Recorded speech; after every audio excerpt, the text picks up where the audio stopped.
बिस्मिल्लाहिर्रहमानिर्रहीम। Surgery lecture number 26। ठीक है, आज का हमारा टॉपिक है Zollinger Ellison syndrome. Zollinger Ellison syndrome, Ellison syndrome.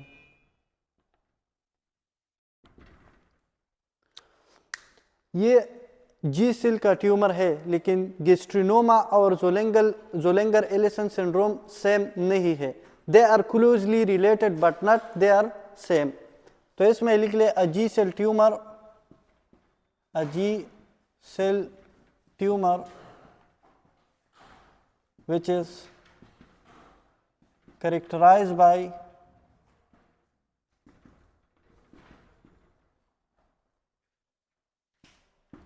increased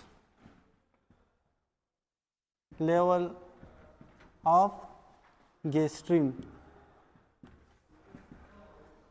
ठीक है, तो ये तो गिस्ट्रिनोमा जी सेल ट्यूमर को गिस्ट्रिनोमा कहते हैं।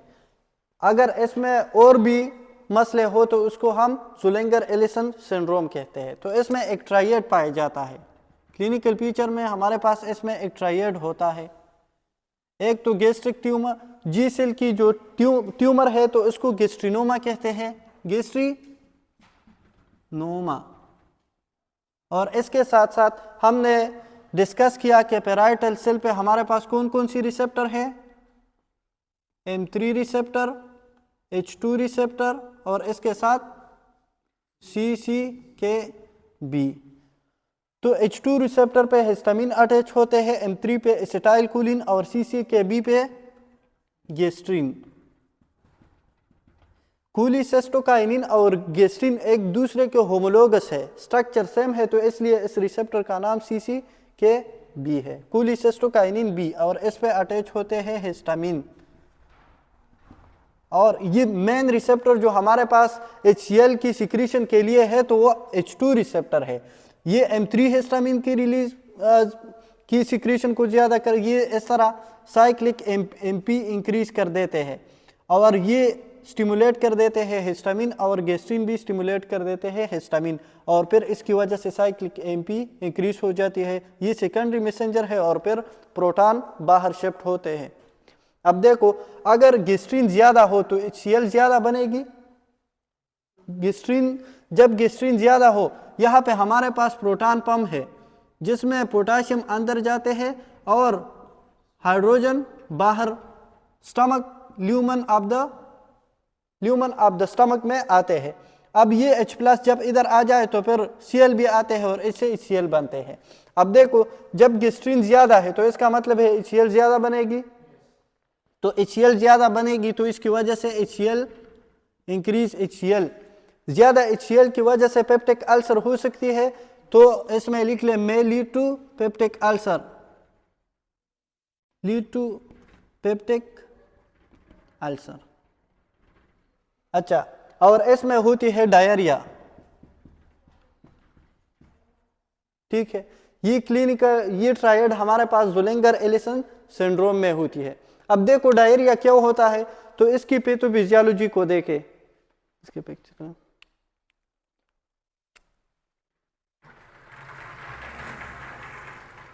इसकी पैथोफिजियोलॉजी इस तरह है। पैथोफिजियोलॉजी, जब हमारे पास ये HCl, ये स्टमक है और यहाँ पे ड्यूडेनम है। जब HCl यहाँ पे आते हैं, यहाँ पे हमारे पास पेंक्रियास पड़ा है, पेंक्रियास, और पेंक्रियास अपना सिक्रीशन कहाँ पे कर देती है, second part of the duodenum में। और ये ड्यूडेनम हमारे पास अल्कालाइन है, इसका pH बेसिक है और स्टमक का pH एसिडिक है। तो अब जब ये HCl यहाँ पे आ जाए ड्यूडेनम में, तो पेंक्रियास की जो एंजाइम है तो वो अपना फंक्शन परफॉर्म कर सकती है नहीं। तो ये काम कर देता है कि पेंक्रियाटिक एंजाइम को इनहिबिट कर देता है। ठीक है, और दूसरा इसमें हमारे पास जब ये HCl ड्यूडेनम में आ जाए तो ये ड्यूडेनम को हिट कर देती है, इसकी म्यूकोजा को, तो ये स्टिमुलेट कर देती है एस सेल, और एस सेल हमारे पास प्रोड्यूस कर देती है, इसमें लिखे इस तरह HCl hit mucosa of duodenum. ठीक है, तो जब ये HCl hit mucosa of the duodenum तो इसकी वजह से क्या स्टिमुलेट होते हैं, स्टिमुलेट एस सेल। ये S cell, G cell, D cell lecture के आखिर में हम पढ़ेंगे कि ये है क्या। तो स्टिमुलेट एस सेल, तो एस सेल जब स्टिमुलेट हो जाए तो उसकी वजह से सिक्रीटिन की सिक्रीशन होती है, सिक्रीटिन सिक्रीशन। अब ये सिक्रीटिन जो है ना, सिक्रीटिन हमारे पास स्टिमुलेट कर देती है CFTR चैनल। सिक्रीटिन स्टिमुलेट कर देती है क्या, स्टिमुलेट CFTR चैनल का मतलब प्रोटीन। हमारे पास सेल मेम्ब्रेन में कुछ पंप होते हैं, कुछ चैनल होते हैं, चैनल में along the concentration gradient transport होती है। अब ये CFTR का मतलब क्या है, सिस्टिक फिब्रोसिस का सिस्टिक फिब्रोसिस क्या है, तिक क्यों होते हैं इसमें, इस cystic fibrosis transmembrane conduction regulator channel में मसला होती है। तो सिस्टिक फिब्रोसिस, इसका फुल फॉर्म लिख ले, सिस्टिक फिब्रोसिस ट्रांस मेम्ब्रेन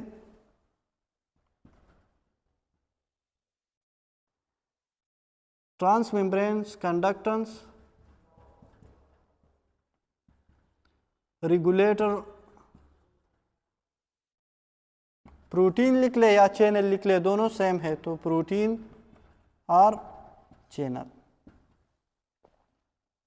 अब हमारे पास ये क्या है, सेल है, तो यहाँ पे हमारे पास कुछ प्रोटीन इस तरह है जो चैनल बनाते हैं, और वो channel cystic fibrosis transmembrane conductance regulator protein है। अगर इसमें मसला आ जाए, इसकी वजह से स्टिमुलेट, ये जब ये एक्टिवेट करे तो उसकी वजह से Cl क्लोराइड आयन जो है तो उसकी सिक्रीशन होती है ल्यूमन में।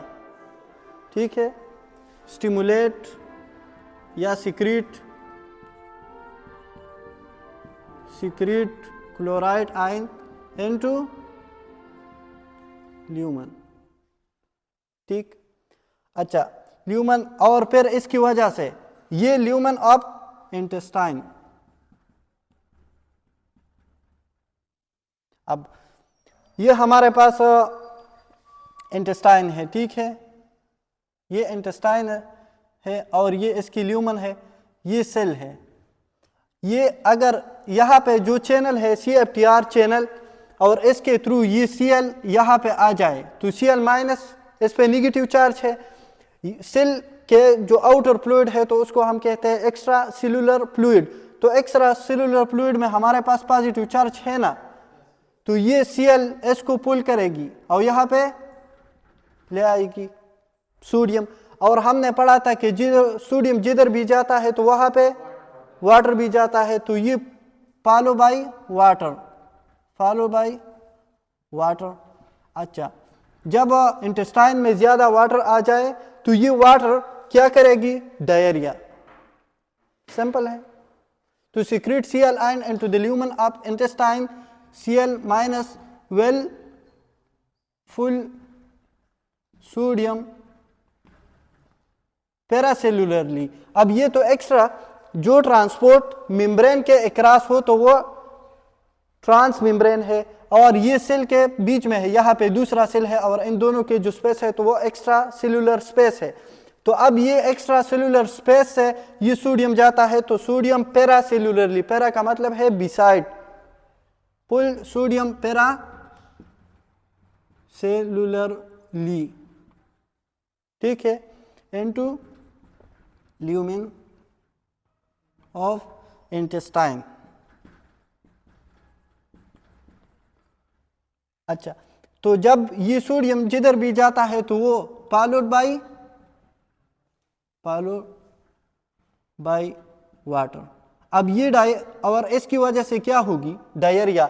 ये कौन सी अस्माटिक डायरिया है या सिक्रीटरी डायरिया? ये सिक्रीशन की वजह, सीएल की सिक्रीशन की वजह से है, तो इसका नाम क्या है, सिक्रीटरी डायरिया। एक मैकेनिज्म, एक तरीका तो ये है कि पहले HCl head mucosa of the duodenum, तो वो इस सेल को स्टिमुलेट कर देते हैं, इस सेल सिक्रीटिन को की सिक्रीशन कर देती है और वो CFTR चैनल को स्टिमुलेट कर देती है। सिस्टिक फिब्रोसिस में मसला इस चैनल में होती है, तो इसका मतलब है Cl ल्यूमन में नहीं आएगी, तो Cl ल्यूमन में नहीं आएगी, वाटर भी नहीं आएगी, तो all the secretion become thick and the lumen become dry. तो वहां पे जेनेटिक मसला है किस चैनल में, CFTR चैनल में। तो इस कंडीशन में जितनी भी सिक्रीशन है तो वो थिक हो जाती है, ल्यूमन ड्राई।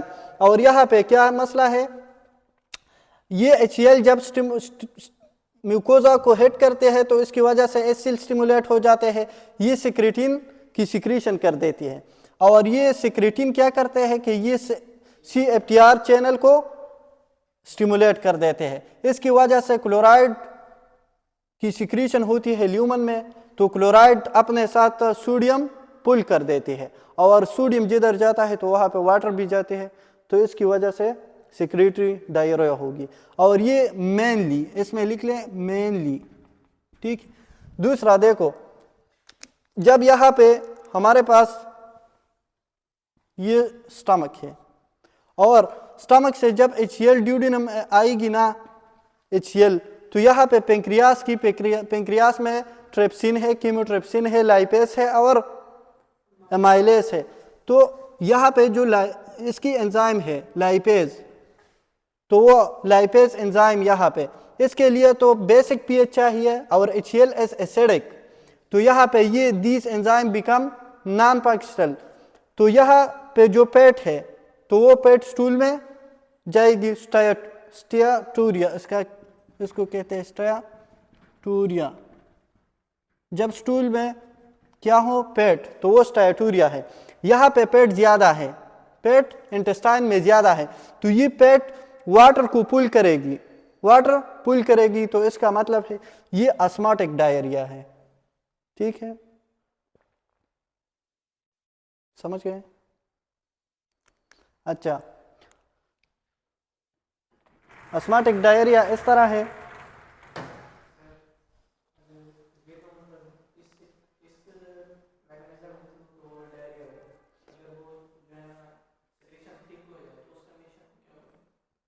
वो इस कंडीशन में सिक्रीशन, सिस्टिक फिब्रोसिस कंडीशन में सिक्रीशन थिक होते हैं, इस कंडीशन में भी स्टियाटूरिया थिक सिक्रीशन है। अब देखो वो माल एब्जॉर्प्शन देखो इस तरह है। मेनली जो डायरिया इसमें होती है तो वो किस चीज की वजह से है,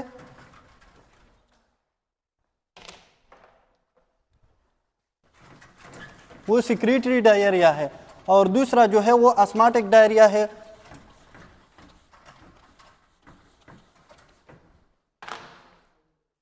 अच्छा, इसमें लिख ले, दूसरा जो है वो HCl एंटर इनटू ड्यूडिनम, ठीक है, और ड्यूडिनम में pancreatic lipase, pancreatic enzyme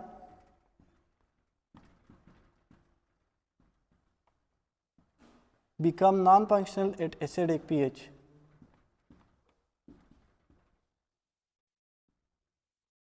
At acidic pH,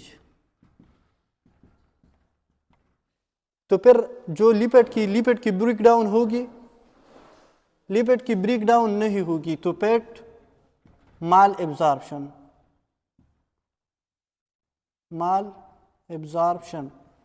और ये पेट ये अस्माटिक के through, osmosis full water into lumen, ठीक है, और इसकी वजह से डायरिया हो गया। इस डायरिया का नाम क्या है, अस्माटिक डायरिया, सिंपल है। अच्छा, जब ये तीनों कंडीशन हो, HCl हो, अब आपको जब MCQs आएगी या तो पेप्टिक अल्सर इसमें मेंशन होगी या डायरिया, इसके साथ साथ डायरिया होगी, और या ज़्यादा हाइपर एसिडिटी, तो इसमें HCl ज़्यादा होते हैं, इसकी वजह से डायरिया होती है, और गैस्ट्रिनोमा। तो ये किस ज़ोलैंगर एलिसन सिंड्रोम की फीचर है।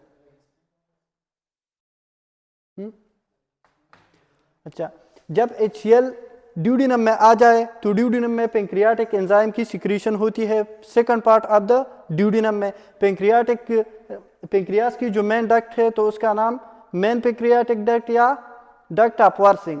तो इसके थ्रू जब वो तब काम करती है, ड्यूडिनम की जो पीएच है तो वो बेसिक है। अब जब ये HCl ड्यूडिनम की पीएच को अल्कलाइन बना देती है तो इसका मतलब है pancreatic enzyme will be non functional, तो इसकी वजह से पेट की माल एब्जॉर्प्शन होगी, तो ये पेट सेल से वाटर ड्रा करेगी और फिर इसकी वजह से डायरिया होगी। उस डायरिया का नाम ऑस्मोटिक डायरिया है।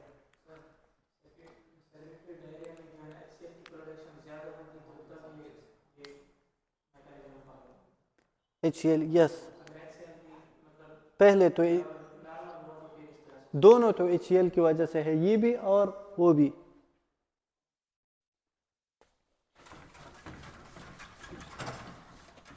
अच्छा, इसमें हमारे पास इन्वेस्टिगेशन हम किस तरह करेंगे, इसके लिए दो किस्म की टेस्ट का इन्वेस्टिगेशन।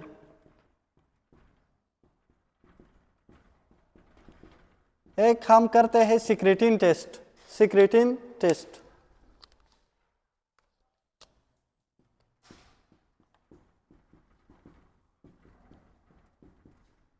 Secretin test. अब गैस्ट्रिनोमा या ये गैस्ट्रिनोमा है, ज़ोलैंगर एलिसन सिंड्रोम में गैस्ट्रिन की लेवल ज़्यादा होती है।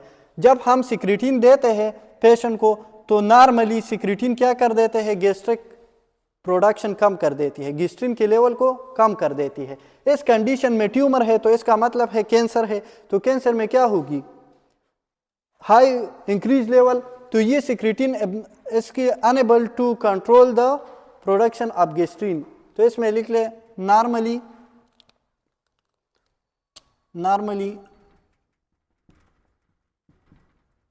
सिक्रेटिन inhibit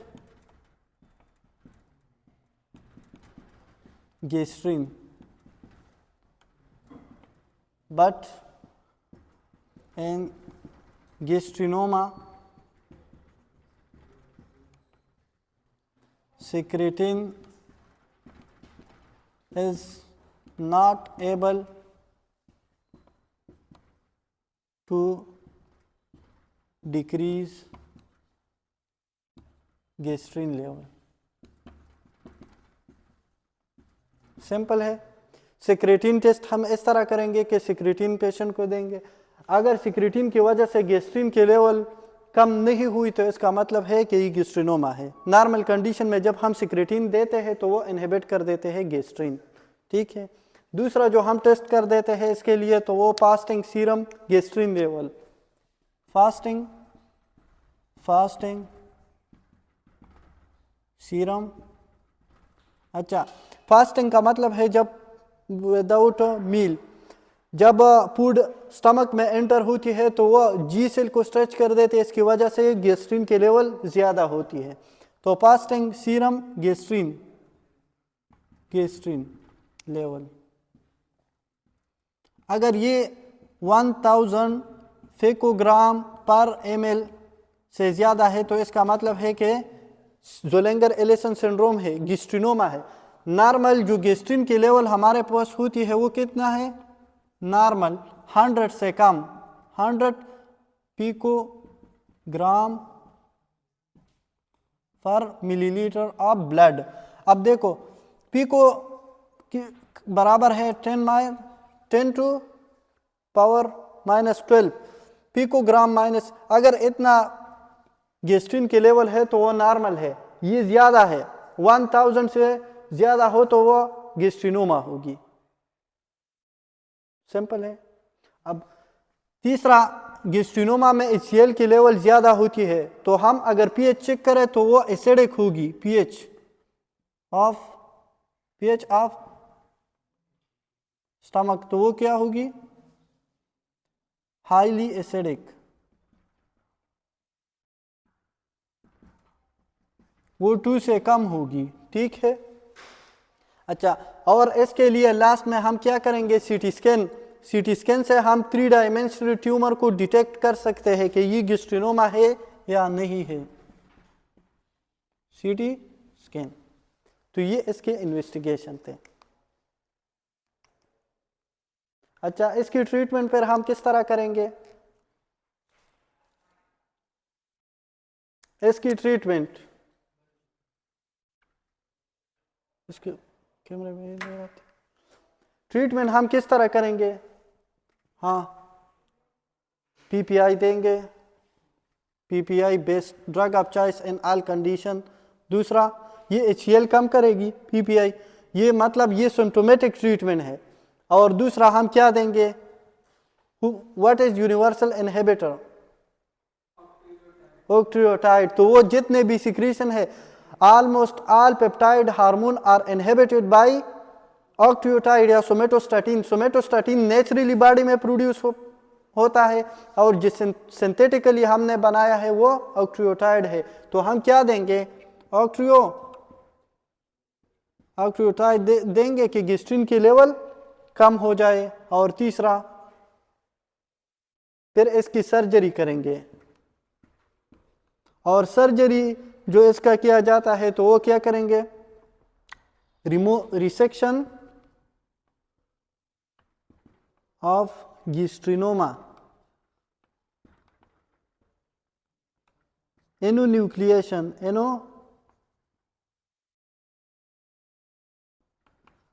सिर्फ हम ट्यूमर को रिमूव करेंगे, बाकी टिश्यू को छोड़ देंगे। अच्छा, हमारे पास जी सेल होते हैं स्टमक के एंट्रम में। जी सेल कहाँ पे होती है? जी सेल, एक फर्स्ट नंबर, इसकी लोकेशन कहाँ पे है? तो स्टमक की एंट्रम में। दूसरा, ड्यूडिनम में। और तीसरा हमारे पास ये पेंक्रियास में होता है, पेंक्रियास। अब देखो, ज़्यादातर जो गिस्ट्रिनोमा है वो 60% ड्यूडिनम से निकलता है और 40% पेंक्रियास से। ठीक है, ये परसेंटेज किसकी है? गिस्ट्रिनोमा की।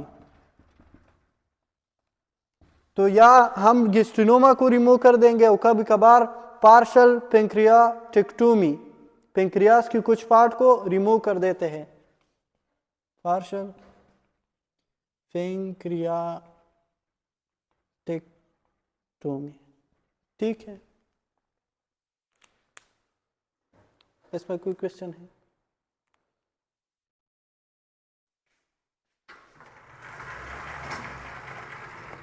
अच्छा, इस एक क्लिनिकल केस इस पे लिखा।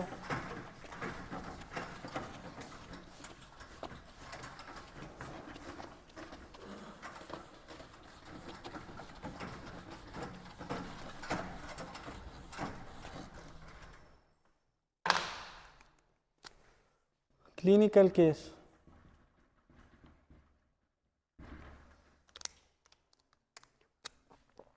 a 45-year-old male presented to the clinic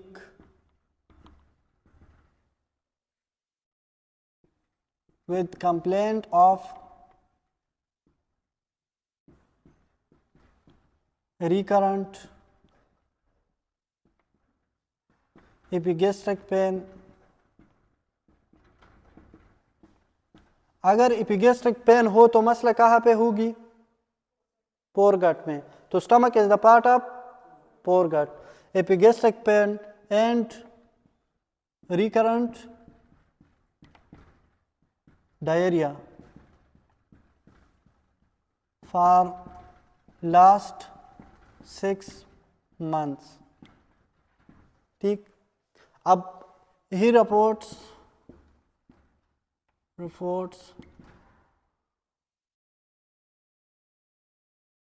episodic heartburn and which is not relief by over the counter का मतलब क्या है? वो ड्रग जिसके लिए प्रिस्क्रिप्शन नहीं चाहिए, ठीक है, और जो बगैर डॉक्टर के प्रिस्क्रिप्शन नहीं देते तो वो ओवर द काउंटर ड्रग नहीं है। ओवर द काउंटर एंटासिड मतलब paracetamol over the counter drug है, वो बगैर डॉक्टर की प्रिस्क्रिप्शन के देते हैं तो ओवर द काउंटर ड्रग, इसके साथ रिलीफ उस ठीक नहीं होते। अच्छा, endoscopy show multiple duodenal ulcer, ठीक है, and the pH is, the gastric pH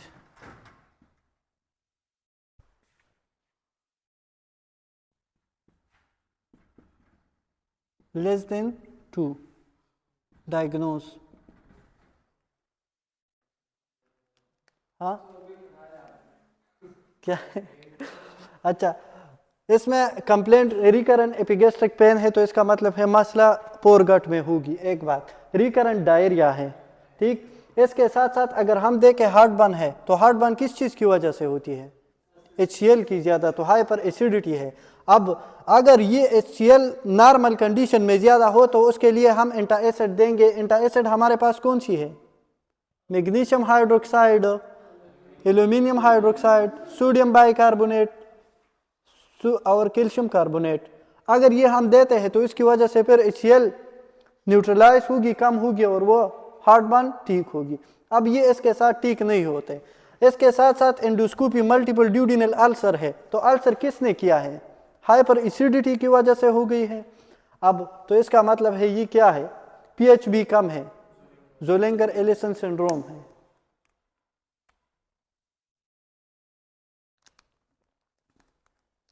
अच्छा, ज़ोलिंगर एलिसन सिंड्रोम, ठीक।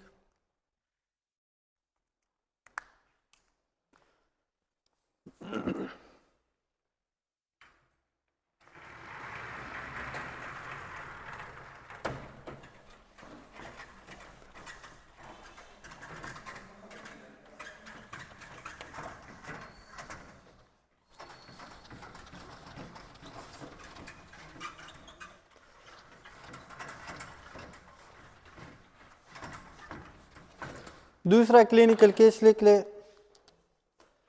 Clinical case.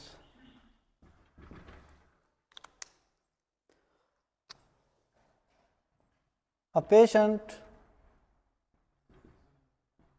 presented to the clinic with complaint epigastric pain, epigastric pain। यहाँ पे मसला कहाँ पे है? ठीक, एपिगेस्ट्रिक पेन, नॉजिया, कंस्टिपेशन, ठीक है, and mild weight loss, mild weight loss, ठीक है, एंड प्रीवियसली नोन हिस्ट्री। आप इसको गौर से देखें, ठीक है।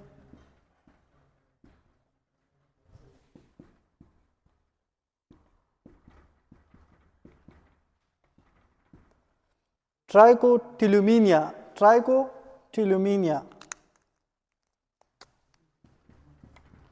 trichotillomania and trichopegia, ठीक है। Endoscopy show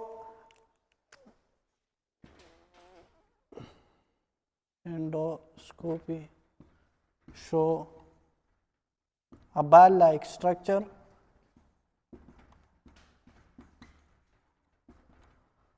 in the stomach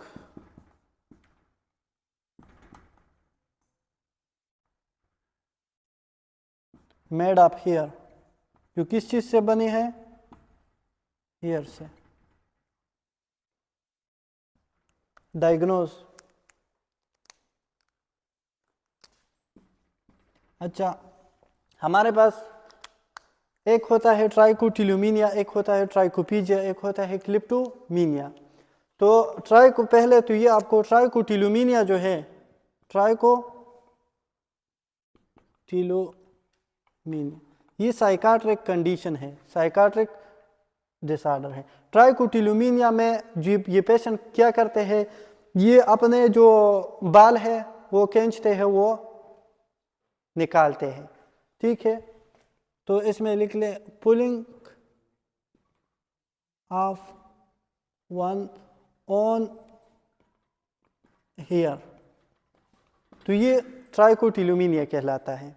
और फिर ये क्या करते हैं, ट्राइको हियर, पीजिया ईटिंग, तो फिर ये क्या करते हैं, ट्राइको पीजिया ईटिंग ऑफ हियर। तो ट्राइको का मतलब है हियर, तो ईटिंग ऑफ हियर, तो दो कंडीशन हो गए। तीसरा हमारे पास क्लिप्टोमीनिया जो है, वो क्लिप्टोमीनिया, वो भी लिख ले, क्लिप्टोमीनिया।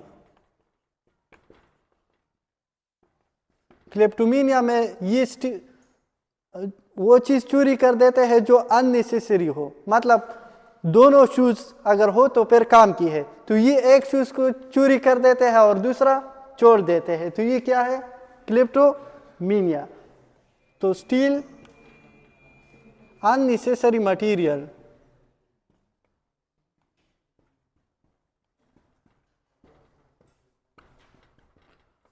अब इसका मतलब है कि इसने जो अपने बाल निकाले हैं और वो खाया है।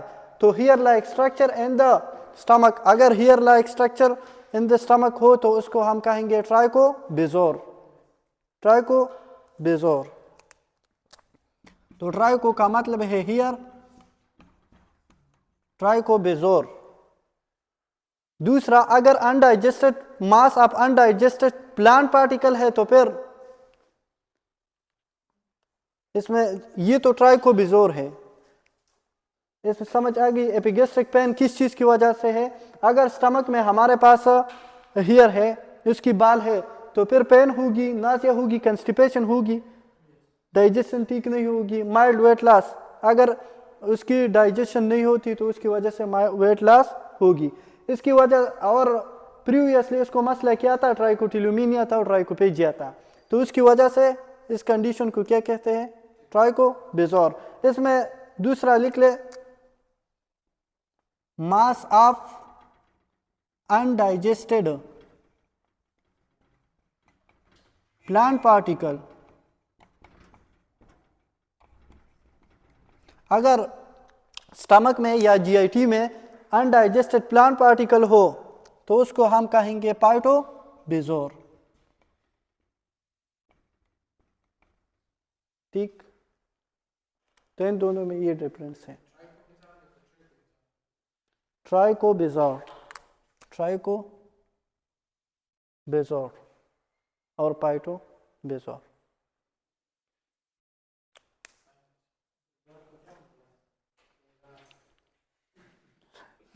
हजारी, अच्छा,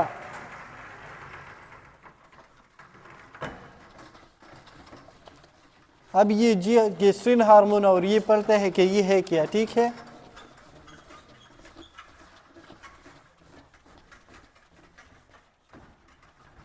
ये एमसीक्यूज तो ये एमसीक्यूज भी लिख ले। Most common cause of death and peptic ulcer disease, NPUD, peptic ulcer disease. तो वो परपोरेशन है, इसकी वजह से शॉक होगी और डेथ। तो परपोरेशन, शॉक और इसकी वजह से डेथ। ठीक है, अच्छा। तो जीआईटी के हार्मोन क्या है? Important hormone of the GIT, GIT hormone.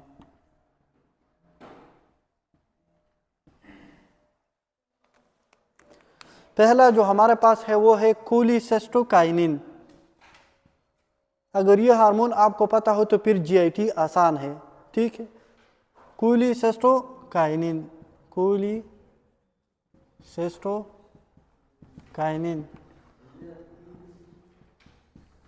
हाँ, PUD, peptic ulcer disease, peptic ulcer या पेप्टिक अल्सर डिजीज। ठीक, अब देखो कोलिसिस्टोकाइनिन हमारे पास ये होमोलोगस टू गेस्ट्रिन। पहले तो ये लिख ले, होमोलोगस मतलब इसकी स्ट्रक्चर सेम है, गेस्ट्रिन। दूसरा, इसकी सोर्स क्या है? Who can tell? I cell, I cell of the duodenum and jejunum. तो आई सेल ये कहाँ पे होते हैं? Duodenum and jejunum. ठीक, अब इसके लिए स्टिमुलस क्या है? स्टिमुलाई के कोलिसिस्टोकाइनिन कब रिलीज होता है? तो इसके लिए स्टिमुलाई, अच्छा, फैट्स और प्रोटीन, पार्शली डाइजेस्टेड। कुछ पेट्स, लिपिड्स हमारे पास सलाइवा में लिंगुअल लाइपेस है, तो उसकी पेट की डाइजेशन कराता है। प्रोटीन की डाइजेशन भी स्टमक में होती है। तो पार्शियली डाइजेस्टेड फैट से का प्रोटीन एंड अमाइनो एसिड। अच्छा, जब ये एंटर हो जाए कहाँ पे? ड्यूडेनम में, तो फिर कोलिसिस्टोकाइनिन रिलीज होते हैं। ठीक, अब ये इसकी कोलिसिस्टोकाइनिन की फंक्शन क्या है? तो ये इंपॉर्टेंट है।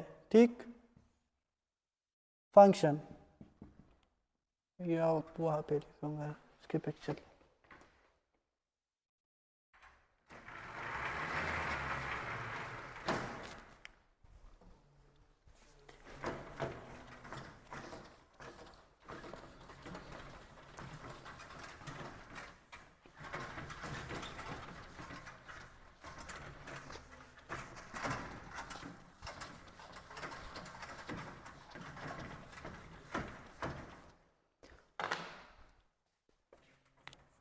सीसी के जो पेराइटल सेल पे सीसी के बी रिसेप्टर थे ना, वो क्या गेस्ट्रिन की ये होमोलोगस है, तो इसलिए इसकी रिसेप्टर सीसी के बी था। सीसी के बी फंक्शन लिख ले, और ये बहुत इंपॉर्टेंट है। अच्छा, सीसी के बी पहला जो इसका फंक्शन है, ये गैस्ट्रिक एम्पटिंग को इनहिबिट कर देता है, गैस्ट्रिक कंट्रैक्टिलिटी को इनहिबिट कर देता है। तो इसमें लिख ले पहले, इनहिबिट गैस्ट्रिक एम्पटिंग एंड कंट्रैक्टिलिटी।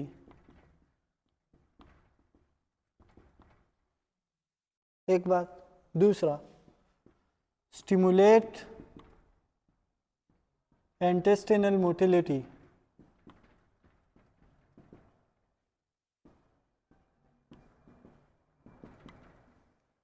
दो बात। तीसरा, ये हमारे पास क्या कर देते हैं? गॉल ब्लैडर की कंट्रैक्शन, स्फिंक्टर ऑफ ओडी की रिलैक्सेशन। अब देखो यहाँ पे हमारे पास गॉल ब्लैडर है, गॉल ब्लैडर से ये क्या रिलीज कर देते हैं? जब ये कंट्रैक्ट करे तो बाइल रिलीज होगी, और यहाँ पे स्फिंक्टर ऑफ ओडी रिलैक्स करे तो सिक्रीशन ड्यूडेनम में जाएगी। तो इसमें लिख ले, काज कंट्रैक्शन of gallbladder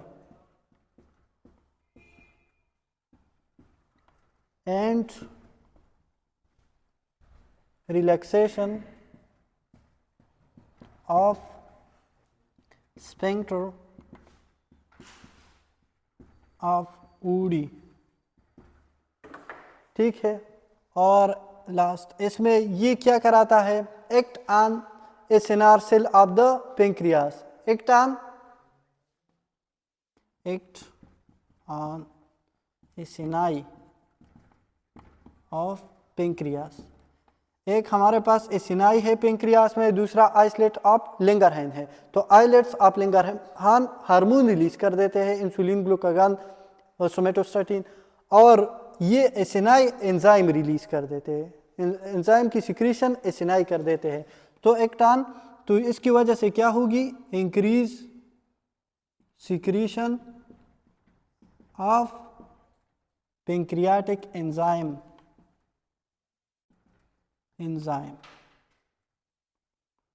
ठीक, अमाइलेज, लाइपेज, प्रोटीएज।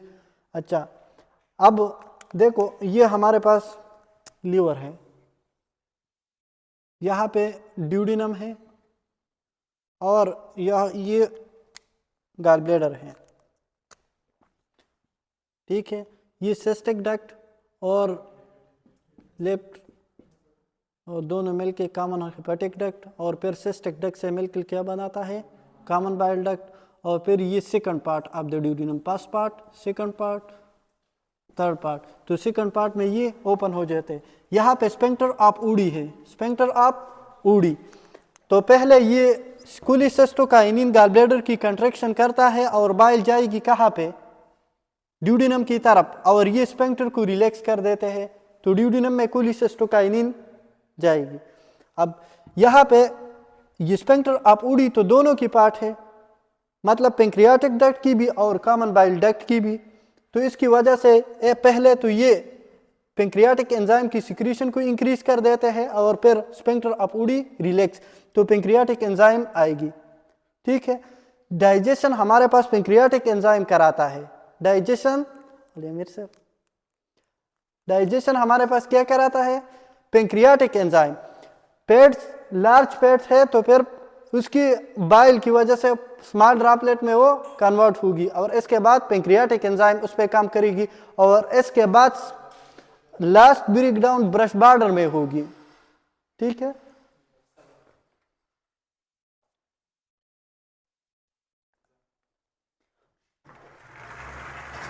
दूसरा जो हमारे पास हार्मोन है तो वो है सोमेटोस्टेटिन।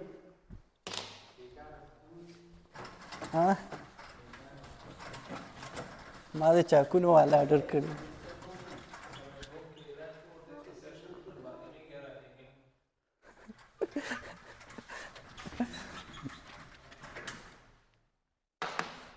अच्छा, सोमेटोस्टेटिन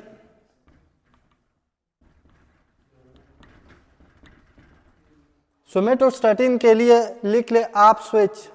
आप स्विच का मतलब है कि ऑल हार्मोन या सिक्रीशन को ये इनहिबिट कर देता है, तो इसमें लिख ले ऑफ स्विच या universal inhibitor.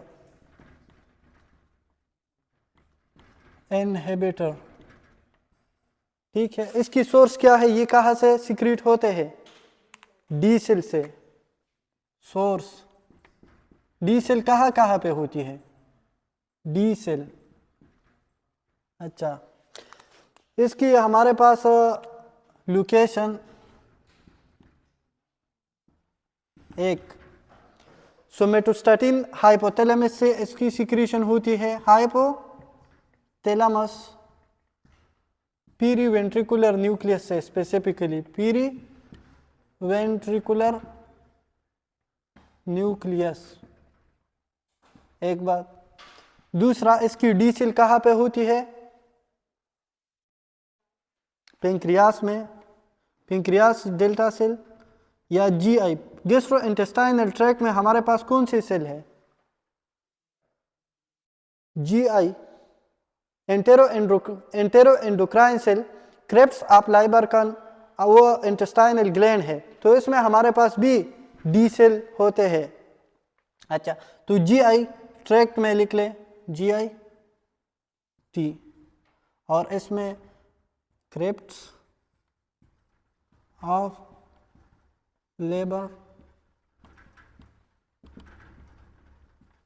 Crypt of labour कौन, ये हम डिस्कस करेंगे बाद में। तीसरा, ये कहाँ पे होते हैं? पेंक्रियास में, तो delta cell of pancreas.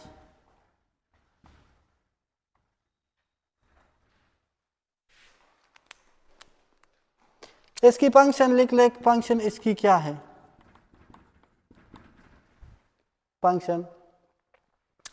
Function ये हाइपोथैलेमस से रिलीज होता है, ग्रोथ हार्मोन को इनहिबिट कर देता है, तो ग्रोथ हार्मोन इनहिबिटर हार्मोन भी उसे कह सकते हैं। तो इसमें लिख ले ग्रोथ हार्मोन इनहिबिटर हार्मोन, तो ग्रोथ हार्मोन इनहिबिटर हार्मोन। दूसरा, thyroid inhibit thyroid stimulating hormone. GIT में हमारे पास ये गैस्ट्रिक सिक्रीशन को कम, जीआई। तीसरा, डिक्रीज जीआई,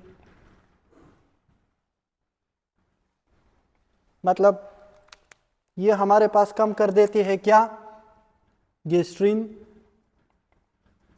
गेस्ट्रिन के साथ साथ मोटिलिन, वीआईपी, गेस्ट्रिन, मोटिलिन, वीआईपी, और इसके साथ साथ सोमेटो, ये सोमेटोस्टेटिन है। अच्छा, तो सी के कोलिसिस्टो काइनिन, ठीक है, और HCl को भी कम कर देती है। तो मोटिलिन वीआईपी में लिख ले कि it relax all muscle of GIT, it relax all smooth muscle of GIT, it relax all smooth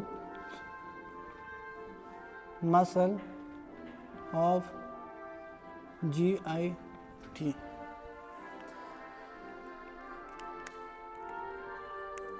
अच्छा, और ये सिक्रेटिन को भी इनहिबिट कम कर देती है। अच्छा, सोमेटोस्टेटिन हमने पढ़ा था कि एसोफेजियल वेरिसेस के लिए हम दे सकते हैं। Octreotide is the synthetic analogue of somatostatin. तो इसका फंक्शन क्या है? ये कराता है वास्कुलेचर,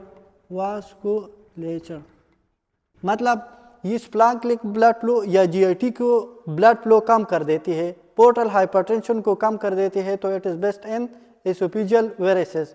प्रोपाइलेक्सिस के लिए फिर हम नॉन सेलेक्टिव बीटा ब्लॉकर बाद में यूज़ कर सकते हैं। तो वास्कुलेचर इसमें ये कम कर देते हैं, डिक्रीज स्प्लैंक्निक ब्लड फ्लो या GIT blood flow, splanchnic blood flow या जीआई ब्लड फ्लो, या डिक्रीज पोर्टल हाइपरटेंशन। सिंपल है। गेस्ट्रिन तो हमने पढ़ा कि गेस्ट्रिन क्या है? गेस्ट्रिन हमारे पास हार्मोन है जो क्या कर देती है? HCl की प्रोडक्शन को ज़्यादा कर देती है, और बाकी फंक्शन उसके हमने पढ़ा, नहीं पढ़ा तो पढ़ लेंगे, ठीक है। मोटिलिन हमारे पास गट्स की जो मोटिलिटी है वो इंक्रीज कर देती है, और ये एम सेल से सिक्रीट होते हैं। तो कोलिसिस्टोकाइनिन हमने पढ़ा, और सिक्रेटिन और मोटिलिन और गेस्ट्रिन हम पढ़ लेंगे।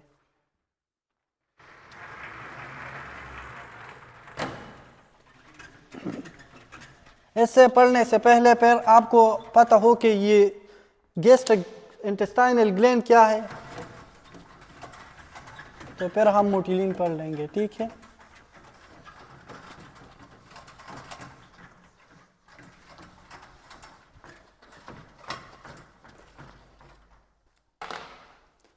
पहले आपको ये पता हो कि क्रिप्ट्स ऑफ लेबर कोन।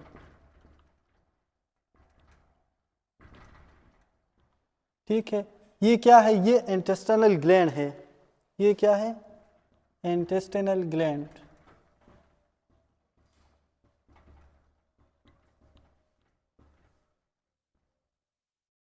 ठीक, ये कहाँ पे होते हैं?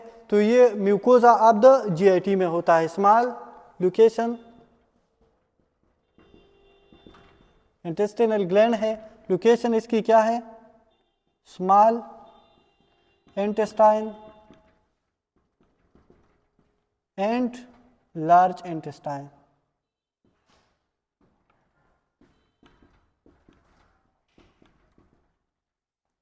ठीक है, ये base of villi at base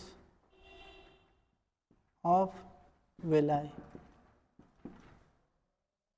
small intestine में बेस ऑफ वेलाई और वेलाई तो लार्ज इंटेस्टाइन में नहीं होते। अगर हम ये हमारे पास क्या है? इंटेस्टाइन है। अगर ये हम जूम करें ये स्मॉल इंटेस्टाइन है, स्मॉल इंटेस्टाइन है। ये मैं जूम कर देता हूँ और इसकी स्ट्रक्चर को देखता हूँ तो फिर ये इस तरह नज़र आएंगी। ठीक है, चलो इस तरह, ये इस तरह इसमें विलाई होंगे और यहाँ पे क्रिप्ट्स है। विलाई के बेस पे क्या है? क्रिप्ट्स। और इस क्रिप्ट को क्रिप्ट्स ऑफ लाइबर्कन और फिर दोबारा दूसरा विलाई। ये विलाई इसमें क्यों होते हैं? यहाँ पे सेल है, इस तरह 1 सेल 2 सेल 3 4 5। अगर ये एरिया है, ये कितना एरिया है? मिसाल के तौर पर 5 सेंटीमीटर। तो इस 5 सेंटीमीटर में एब्जॉर्प्शन ज़्यादा होगी या हम इस तरह ये ड्रा करें, फिर यहाँ से एब्जॉर्प्शन होगी, यहाँ से साइड पे भी होगी और एपिकल साइड पे भी। और सिर्फ अगर ये इस तरह स्ट्रेट ड्रा करे तो यहाँ इन जगहों से एब्जॉर्प्शन होगी। तो विलाई की वजह से क्या है? एब्जॉर्प्शन ज़्यादा, इंक्रीज सरफेस एरिया पर एब्जॉर्प्शन। तो फिर ये जो सेल है यहाँ पे हमारे पास ये क्या है? ये विलाई है। विलाई में जो एक सेल है तो इसकी स्ट्रक्चर अगर देखो, ऊपर जो एक सेल है तो वो भी स्मॉल माइक्रोविलाई इसमें बनी है। वो भी अगर हम इस तरह ड्रा करें, सिंगल सेल इस तरह, और या हम ये इस तरह ड्रा करें, तो सरफेस एरिया इसकी ज़्यादा है या इसकी? इसकी साइड पे भी एब्जॉर्प्शन होगी और इस साइड पे भी, और इसकी सिर्फ तो इस साइड पे होगी। तो microvilli is the single cell like projection of the villi. अच्छा, तो ये हमारे पास विलाई है, ये हमारे पास माइक्रोविलाई है। ठीक है, ये और ये क्रिप्ट्स ऑफ लाइबर्कन है। फिर क्रिप्ट्स ऑफ लाइबर्कन ये स्मॉल इंटेस्टाइन में विलाई होते हैं और लार्ज इंटेस्टाइन में, ये स्मॉल इंटेस्टाइन में है। अब देखो, ये हमारे पास माइक्रोविलाई है, ये माइक्रोविलाई है। अगर मैं इसकी स्ट्रक्चर इस कंप्लीट, और इसमें एंजाइम भी है, इसमें क्या है? एंजाइम है। तो फिर इस माइक्रोविलाई सारों को ब्रश बॉर्डर कहते हैं। जो माइक्रोविलाई है और इसमें जो एंजाइम है तो उसको क्या कहते हैं? Brush border. तो ये ब्रश बॉर्डर है, ब्रश बॉर्डर। ब्रश बॉर्डर का फंक्शन क्या है? इंक्रीज सरफेस एरिया और इसकी डाइजेशन और एब्जॉर्प्शन में हेल्प कर देती है। अब देखो, तो स्मॉल इंटेस्टाइन में याद रखें कि स्मॉल इंटेस्टाइन में ये crypts of Lieberkuhn base of the villi पे है। लार्ज इंटेस्टाइन में तो एब्जॉर्प्शन और डाइजेशन कम होती है, निग्लिजिबल। तो लार्ज इंटेस्टाइन में विलाई नहीं होते, तो वो सिर्फ क्रिप्ट्स होते हैं। यहाँ पे ओनली क्रिप्ट्स, नट विलाई। अब देखो, यहाँ पे हमारे पास ये क्रिप्ट्स ऑफ लाइबर्कन में हमारे पास कितने सेल हैं? ये ग्लैंड है, इंटेस्टिनल ग्लैंड है। तो क्रिप्ट्स ऑफ लेबर सेल्स, इसमें कौन कौन सी सेल्स हैं? इसमें एक तो हमारे पास है गॉबलेट सेल, गॉबलेट्स। और गॉबलेट सेल का काम क्या है? Mucus production. तो ये क्या कर देती है? Mucus secretion. दूसरा, इसमें हमारे पास पेनिसिलिन है, पेनिसिलिन, और पेनिसिलिन का काम क्या है? लाइसोजाइम सिक्रीट कर, एंटी माइक्रोबियल एंजाइम को सिक्रीट कर देते हैं। Antimicrobial enzyme secrete, antimicrobial enzyme या लाइसोजाइम। लाइसोजाइम का काम यह है कि ये पेप्टाइडोग्लाइकन, आप बैक्टीरिया की सेल वॉल पेप्टाइडोग्लाइकन से बनी है, तो वो पेप्टाइडोग्लाइकन की बांड जो है वो तोड़ती है और इसकी वजह से बैक्टीरिया की किल कर देती है। तो lysis of bacterial cell wall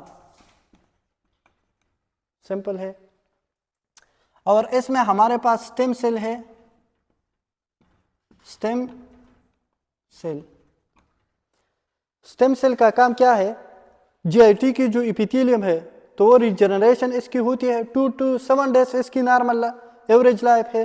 तो ये क्या कर देते हैं? रीजनरेट। स्टेम का मतलब है जो जड़ है, तो ये नए सेल बनाते हैं, रीजनरेट एपिथेलियम। इसमें हमारे पास एंटेरोसाइट भी है, एंटेरोसाइट सेल का काम है एब्जॉर्प्शन। एब्जॉर्प्शन का कौन से सेल कराते हैं? एंटेरोसाइट, तो ये कराते हैं एब्जॉर्प्शन। और इसमें हमारे पास है enteroendocrine cell. Enteroendocrine का मतलब क्या है? कि ये ग्लैंड रिलीज करे, enteroendocrine cell.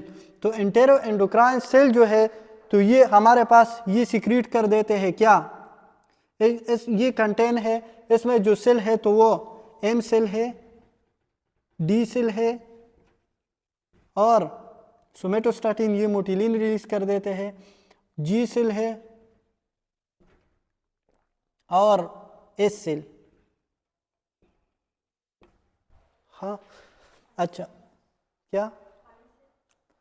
I cell हमारे पास ड्यूडेनम और ज्यूजेनम में होती है। इसमें एंटेरो एंडोक्राइन सेल मतलब वो सिर्फ ड्यूडेनम और ज्यूजेनम में होते हैं, वो भी part of enteroendocrine cell है। अब देखो, गॉबलेट सेल तो म्यूकस सिक्रीट कर देते हैं, मतलब ये प्रोवाइड प्रोटेक्शन। पेनेट सेल हमारे पास जो बैक्टीरिया किल कर देती है। स्टेम सेल न्यू एपिथेलियम बनाते हैं और एंटेरोसाइट एब्जॉर्प्शन करते हैं। एब्जॉर्प्शन किस तरह होती है तो मैंने ये स्ट्रक्चर ड्रा किया, फिर आपको समझाता। और एंटेरो एंडोक्राइन सेल वो सेल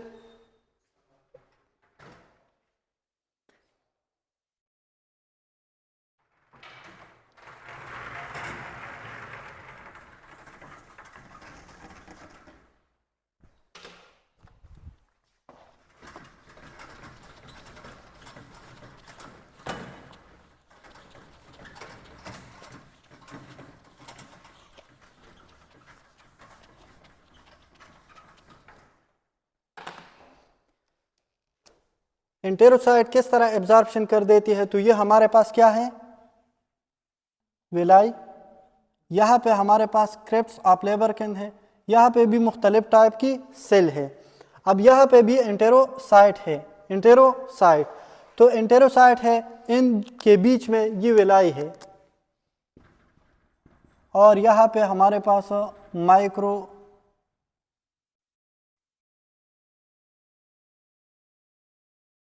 माइक्रोविलाई,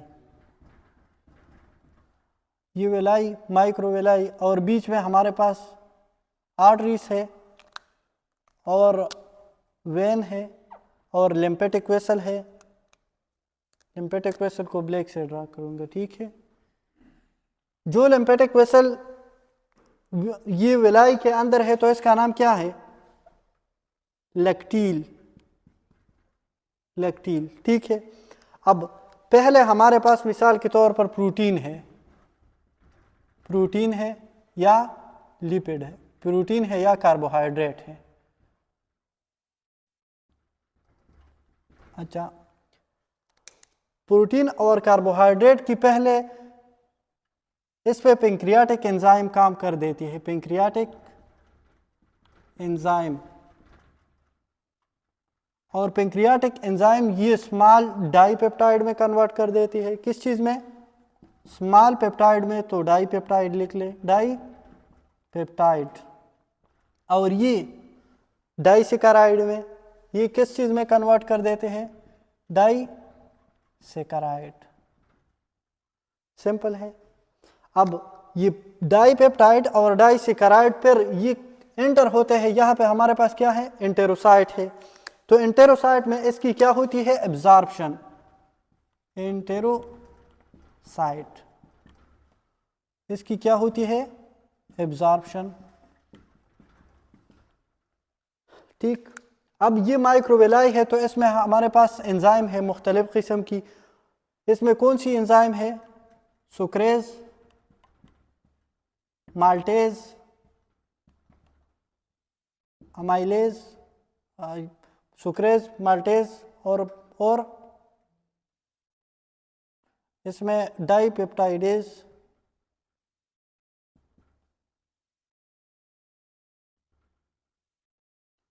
और इसके साथ साथ मोनोपेप्टाइडेज, डाईपेप्टाइडेज, न्यूक्लियोसाइडेज या फास्फेटेज। अच्छा, ये डाईपेप्टाइडेज और मोनोपेप्टाइडेज ये सुक्रेज कन्वर्ट कर देते हैं किस चीज़ को? डाईपेप्टाइड, डाईसेकेराइड मतलब सुक्रोज तो बनी है और एंटेरोसाइट में है, तो फिर ये सुक्रोज इस पे काम कर देती है और सुक्रोज किस चीज़ में कन्वर्ट कर देते हैं? ग्लूकोज और फ्रक्टोज में। माल्टोज किस चीज़ में ये कन्वर्ट कर देते हैं? ग्लूकोज एंड ग्लूकोज में। और गलेक्टोज, यहाँ पे हमारे पास जो एंजाइम है गलेक्टेज, गलेक्टेज है, लैक्टेज है, लैक्टेज, तो लैक्टेज कन्वर्ट कर देते हैं ग्लूकोज और गलेक्टोज में। अब देखो, तो फिर ये मोनोसेकेराइड ऐसे तो सिंपलेस्ट फॉर्म नहीं है, तो फिर इसकी एब्जॉर्प्शन ब्लड में होगी। सिंपल है। इस तरह डाईपेप्टाइड जो प्रोटीन है, तो प्रोटीन पे डाईपेप्टाइड और मोनोपेप्टाइडेज, डाईपेप्टाइडेज और मोनोपेप्टाइडेज तो सिंपल अमाइनो एसिड में कन्वर्ट होगी। तो सिंपल अमाइनो एसिड में जब ये कन्वर्ट होगी, convert it into simplest unit, और फिर इसकी एब्जॉर्प्शन कहाँ पे होगी? Secretion into the blood. तो ये जो ब्लड वेसल है, तो इसकी सिक्रीशन कहाँ पे होगी? सिक्रीट या absorption, absorption into blood vessels. ठीक है, तो इस तरह इसकी एब्जॉर्प्शन होती है। पेट की एब्जॉर्प्शन किस तरह होती है? तो पेट्स की एब्जॉर्प्शन अलग है और ये इंपॉर्टेंट है, इस पे क्वेश्चन भी आएगी। पेट्स हमारे पास, ये हमारे पास पेट है, इसमें कोई क्वेश्चन है? मतलब पहले जो प्रोटीन है, तो प्रोटीन है या कार्बोहाइड्रेट पहला है, इस पे पेंक्रियाटिक एंजाइम काम करेगी। तो पेंक्रियाटिक एंजाइम ये स्मॉल यूनिट में कन्वर्ट करेगी, कुछ स्मॉल मतलब डाईसेकेराइड में, डाईपेप्टाइड में। फिर मजीद जो इस पे काम करता है, ये सिंपल प्लाम सिंपलेस्ट यूनिट में कन्वर्ट कर देते हैं, तो वो एंटेरोसाइट या ब्रश बॉर्डर की एंजाइम है, और इसकी वजह से फिर ये इसकी सिक्रीशन ब्लड वेसल्स में होगी। ठीक है, इसकी एब्जॉर्प्शन ब्लड वेसल में होगी। पेट की एब्जॉर्प्शन किस तरह होती है? तो पेट पे पहले काम कर देती है बाइल, पेट पे पहले काम कर देती है बाइल, और ये पेट्स कन्वर्ट कर देते हैं किस चीज़ में? स्मॉल ड्रॉपलेट में, स्मॉल ड्रॉपलेट। और इस प्रोसेस को क्या कहते हैं? Emulsification, emulsification. अब मतलब अब ये पेंक्रियाटिक लाइपेज के लिए आसान है कि स्मॉल ड्रॉपलेट पे काम करे बनिस्बत लार्ज जो पेट है। तो अब इस पे एंजाइम काम कर देता है, वो एंजाइम क्या है?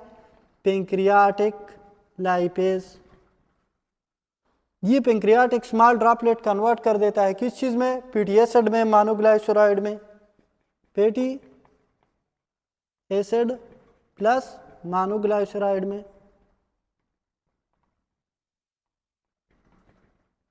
ठीक है, तो अब ये किस चीज़ में कन्वर्ट हो गई? फैटी एसिड और मोनोग्लाइसराइड। अब ये फैटी एसिड और मोनोग्लाइसराइड के साथ ये फिर इस तरह होता है, फैटी एसिड है, मोनोग्लाइसेराइड है, इसके साथ बाइल साल्ट प्लस कोलेस्ट्रॉल, इसकी एग्रीगेशन होती है और इसका नाम फिर क्या है, ये क्या है, इसको हम नाम देते हैं माइसिल, माइसिलीज। ये माइसिलीज क्या है, ये वाटर सॉल्युबल स्पीयर है, एक स्पीयर है वाटर सॉल्युबल, ठीक है। अब ये माइसिलीज जो है इसके लिए आसान है, अब ये वाटर सॉल्युबल स्पीयर है, तो फिर ये कहाँ से इसकी एब्जॉर्प्शन होगी, एंटेरोसाइट में, बम्प इनटू एंटेरोसाइट, और जब ये एंटेरोसाइट में चले जाए तो फिर इसकी रीस्टेरिफिकेशन होती है और ये ट्राइग्लाइसराइड में कन्वर्ट होते हैं, रीस्टेरिफिकेशन, और इससे फिर बनती है ट्राइग्लाइसराइड, ठीक है। ट्राइग्लाइसराइड फिर इसके साथ प्रोटीन अटैच होते हैं, पैक्ड इनटू प्रोटीन, मतलब ट्राइग्लाइसराइड के साथ प्रोटीन तो लाइपोप्रोटीन, तो क्या है, लाइपोप्रोटीन, और इसका नाम है काइलोमाइक्रान, काइलोमाइक्रान, और ये काइलोमाइक्रान फिर लैक्टील में इसकी एब्जॉर्प्शन होती है, ठीक। काइलोमाइक्रान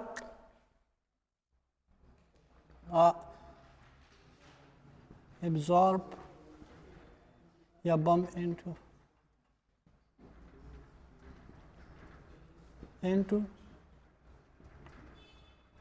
लैक्टील।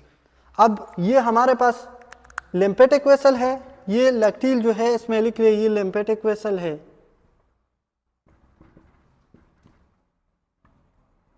और प्रोटीन और कार्बोहाइड्रेट की डाइजेशन होती है ब्लड वेसल्स में, पेट की डाइजेशन होती है किस चीज़ में, जो पेट। अब देखो पेट की डाइजेशन थोड़ा कॉम्प्लिकेटेड है, तो देखो पहले पेट जब आ जाए तो पेट पे काम कर देती है बाइल, बाइल स्मॉल ड्रॉपलेट में कन्वर्ट करेगी, इसके बाद इस पे पेंक्रियाटिक लाइपेज काम करेगी, तो पेंक्रियाटिक लाइपेज सिंपल फॉर्म में ही कन्वर्ट करेगी फैटी एसिड और मोनोग्लाइसराइड। फिर ये बाइल साल्ट ये काम भी करता है, और बाइल साल्ट फिर इसके साथ अगेन अटैच होता है, कोलेस्ट्रॉल भी अटैच हो जाता है।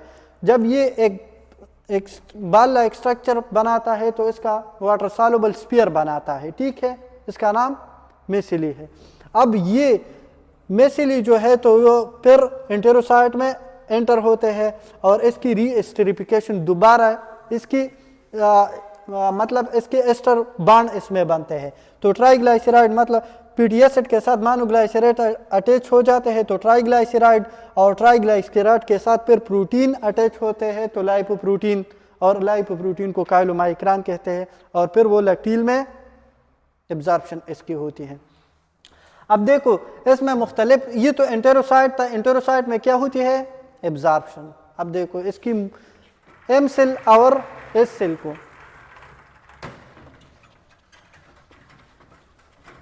these all are the part of crypts of Lieberkuhn, और क्रेब्स ऑफ लेबरकिन हमारे पास mucosa of small and large intestine में होता है, तो इस वो हमने लिख लिया, ठीक है।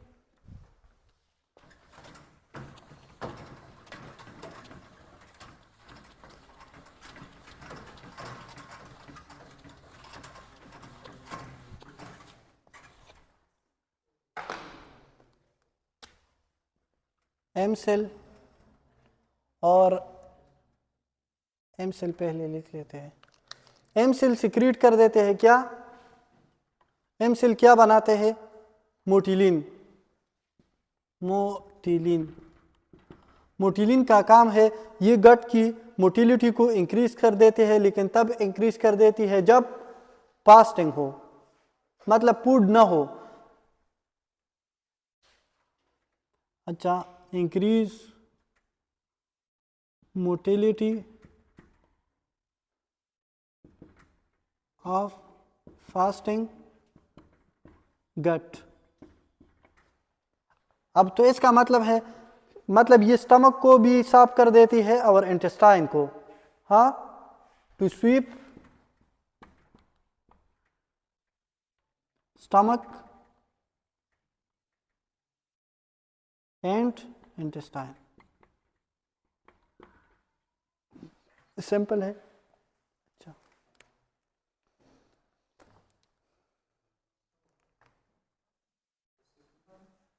स्लो है। आओ, बाकी है यार, चाहिए तो कल पीजियो पढ़ेंगे या इसकी पैथोलॉजी।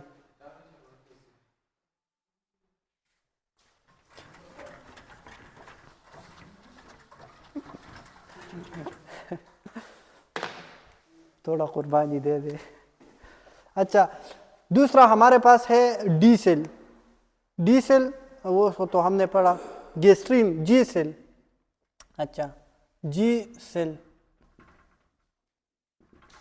जी सेल, जी सेल या गेस्ट्रीन लिख ले, गेस्ट्रीन।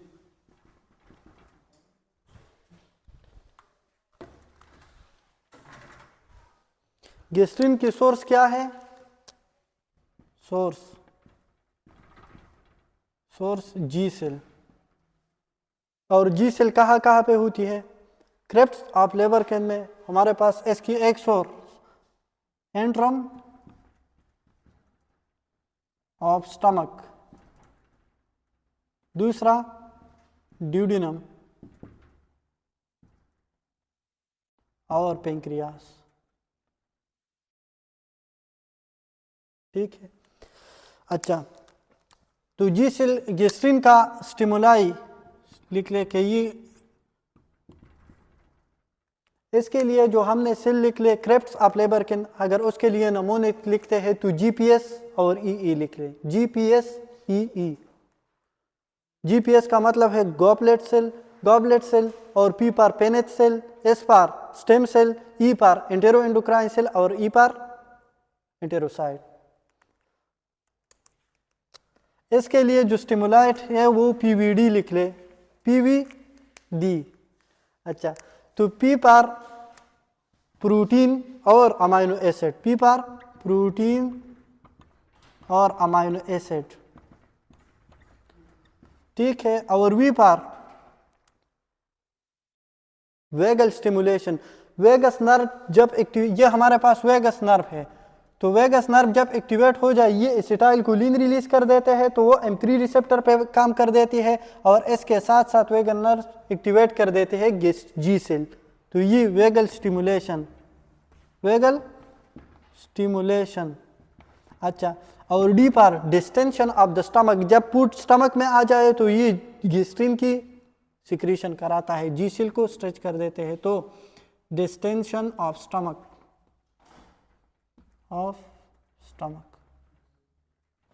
ठीक। अब गेस्ट्रिन की फंक्शन क्या है तो वो लिख ले, फंक्शन। अच्छा, कोलिसिस्टोकाइनिन हमारे पास इनहिबिट कर देता है स्टमक की एम्पटिंग और स्टमक की मोटिलिटी को, इसके अपोजिट गेस्ट्रिन है। ठीक है। Stimulate gastric motility and contraction. The cholecystokinin भी इंटेस्टाइनल मोटिलिटी स्टिमुलेट कर देता है, और ये भी स्टिमुलेट इंटेस्टिनल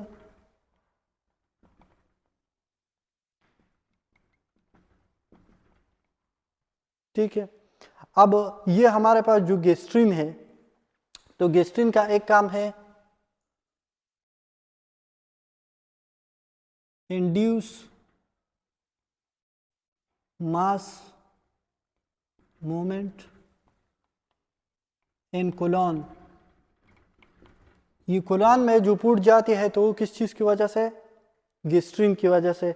और गेस्ट्रिन का दूसरा काम है increase HCl production.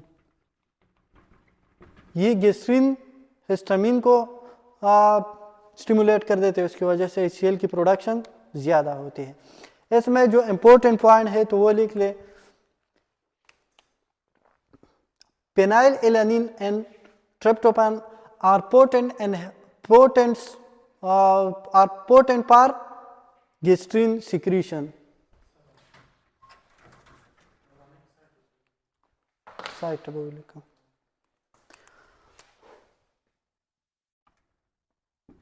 Penile alanine and tryptophan are potent stimulant for gastrin secretion।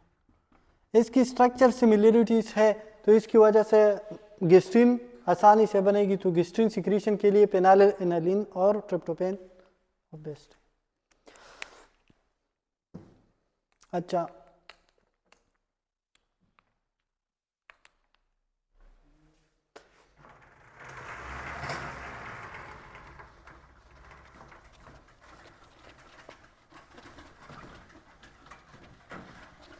VIP का काम क्या है? Vasoactive intestinal peptide relax all muscle of GIT।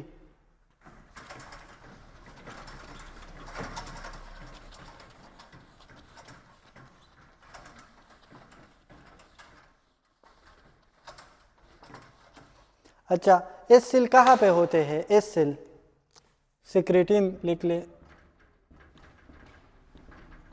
ये इसकी सोर्स क्या है? S cell, S cell, D cell, G cell, जितने भी सेल है तो वो part of endocrine cells, enteroendocrine cell. और enteroendocrine cells intestinal glands की सेल्स है। क्रेब्स ऑफ लाइबरकिन या इंटेस्टिनल ग्लैंड सेम है और इनकी कितने सेल है तो वो इस तरह याद रखिए, GPS E goblet cell, Paneth cell और stem cell, enteroendocrine cell और ई पार एंटेरोसाइट। एंटेरोसाइट में एब्जॉर्प्शन होती है, एंटेरो एंडोक्राइन सेल में मुख्तलिफ किस्म की ग्लैंडुलर सेल है। इस पार स्टेम सेल, इसकी वजह से एपिथेलियम की रीजनरेशन, दोबारा नए नए एपिथेलियम बनते हैं।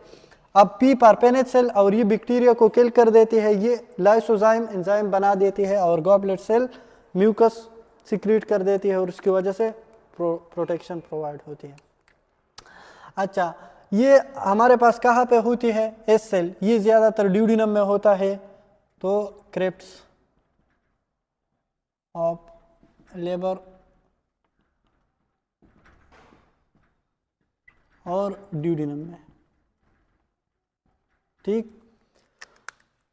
अच्छा, इसके लिए स्टिमुलस क्या है?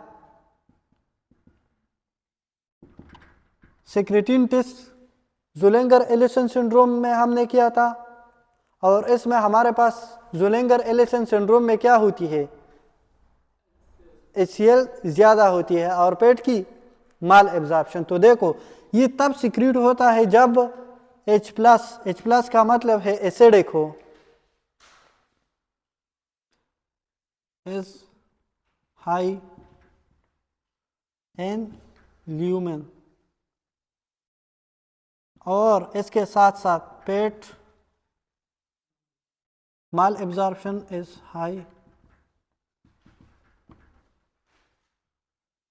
ठीक है। तो इसकी वजह से फिर ये स्टिमुलेट होते हैं। इसकी फंक्शन क्या है? ज़ुलेंगर एलिसन सिंड्रोम में हमारे पास H+ की लेवल ज़्यादा है, HCl ज़्यादा है, एसिडिक है, तो इसकी वजह से सिक्रेटिन, हाँ, और सिक्रेटिन टेस्ट हम करते हैं।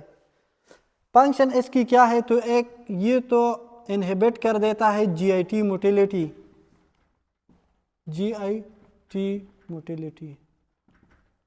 ये मुश्किल है, मुझे पता है, ये फिजियोलॉजी में तो 5-6 लेक्चर में पढ़ते हैं, लेकिन अभी हम थोड़ा बहुत पढ़ लेंगे कि याद हो जाए, ठीक है।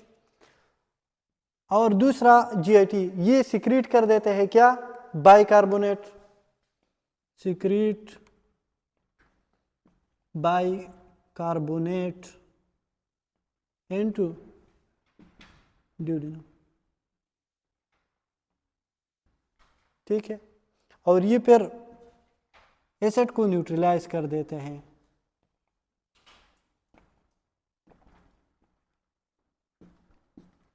ठीक है, अच्छा इसमें कोई क्वेश्चन है?